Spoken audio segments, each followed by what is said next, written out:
L'atelier numérique. L'atelier numérique. François Sorel sur BFM Business. L'atelier numérique sur BFM Business. Dans quelques instants, ce sera notre enquête de l'atelier avec Jean de Chambure. On va parler d'HTML5. Alors comme ça fait peur. Mais rassurez-vous, quand c'est expliqué, c'est passionnant. Notre enquête donc avec nos invités dans une minute. Mais auparavant, petit détour au camping. Et cette semaine, c'est avec vous, Aurore Géraud. Bonjour. L'atelier numérique, le tour au camping sur BFM Business. Alors nous sommes à l'ESSEC, à Cergy, où se terminait aujourd'hui l'édition 2013 de l'Imagination Week. Et pour nous en parler, j'ai avec moi Xavier Pavie, directeur de l'Institut chargé de l'innovation à l'ESSEC, ainsi qu'une des gagnantes de cette année, c'est Anne-Cécile Passieux.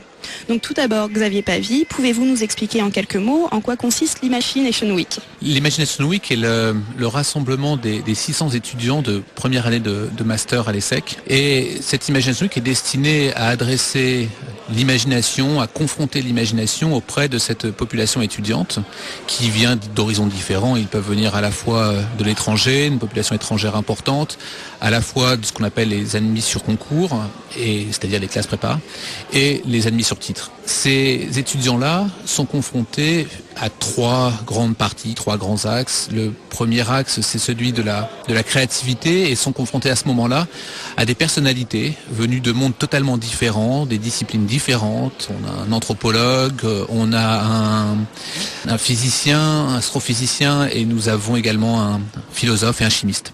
Ces personnalités-là donnent des conférences auprès de ces étudiants. C'est le premier axe. Le deuxième axe, c'est un travail de groupe qui doit être fait par les étudiants, par petits groupes de 5. Donc on passe de 600 étudiants en énorme plénière à des groupes de 5, où ils doivent eux-mêmes imaginer, en l'occurrence pour cette année, c'était imaginer la mondialisation en 2030, vue sous l'angle de plusieurs pays que l'on avait donné préalablement.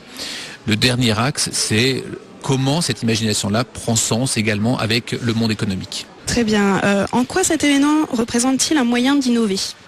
C'est un moyen d'innover au sens où il apporte des idées. On est étudiant on a 2 ans ou 3 ans après son bac. On a fait déjà un stage en entreprise. On a déjà une première idée de ce que peut être le monde économique. Ça n'apporte pas forcément d'idées. Donc il faut essayer d'apporter l'imagination, l'innovation au sens de créativité, et voir comment mettre cela ensemble sous un thème. En l'occurrence, la mondialisation. Ça va générer des idées. Ça va générer des idées pour penser le monde de demain, et l'étudiante qui est avec moi va plus exactement expliquer sa propre idée, l'idée qu'ils ont eue dans leur propre groupe.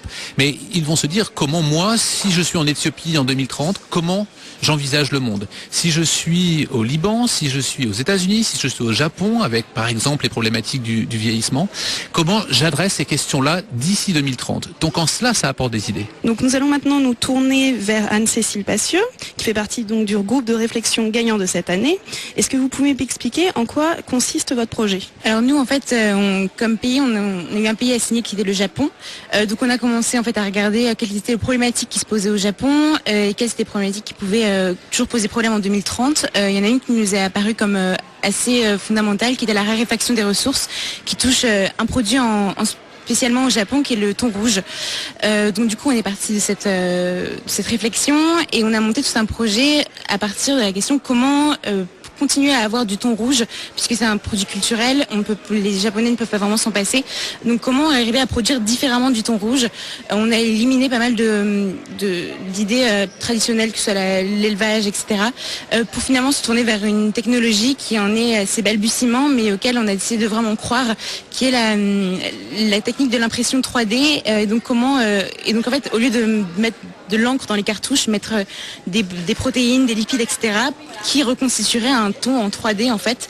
Il y a des expérimentations qui sont faites à l'heure actuelle autour de la viande.